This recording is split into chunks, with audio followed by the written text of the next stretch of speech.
మీ కోరిక నెరవేర్చడానికి, మీ చేతుల్లో చనిపోవడానికి నేను వస్తున్నాను. మీరు ఎదుగుతున్న యేసును నేనే చంపేయండి అన్నాడు. ఈ లవ్ని ఎలా అర్థం చేసుకోవాలి చెప్పండి? ఆయన్ని చంపేయాలన్న కోరిక మనకుంటే ఆయన అన్నాడట, ఆ కోరిక నెరవేర్చడానికి మీరు ఎదుగుతున్న యేసును నేనే చంపేయండి అన్నాడు. ఇది వర్ణించలేని ప్రేమ, ఇది మాటలకు అందని ప్రేమ. ఏమాత్రం ఎవరు ఎన్ని పదాలు ఉపయోగించినా దొరకని ప్రేమ, గుండె లోతుల్లో మానవాళికి వచ్చిన ప్రేమ. నువ్వు నన్ను ప్రేమిస్తున్నావు కనుక నేను ప్రేమిస్తున్నాను అనలేదు. వాళ్ళ గుండె లోతుల్లోంచి వచ్చిన స్వరం ఏంటో తెలుసా? పగ పగ పగ. ఆ పగతో వచ్చిన స్వరం అరుస్తుంది ఏమని?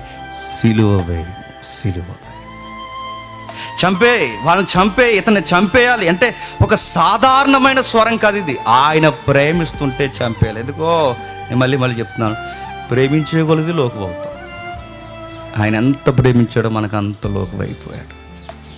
ఆయన ఎంత ప్రేమించాడు అంత లోకువైపోయాడు. ఎంత ప్రేమించాడు అంత లోకువైపోయాడు. ఎంత లోకు కట్టామంటే, మిమ్మల్ని ప్రేమించడానికి నేను వస్తున్నాను, నాకు వెల్కమ్ సరిగా చెప్పకపోయినా పర్లేదు, నేను మిమ్మల్ని ప్రేమిస్తున్నానంటే నేను చంపేస్తామన్నారు.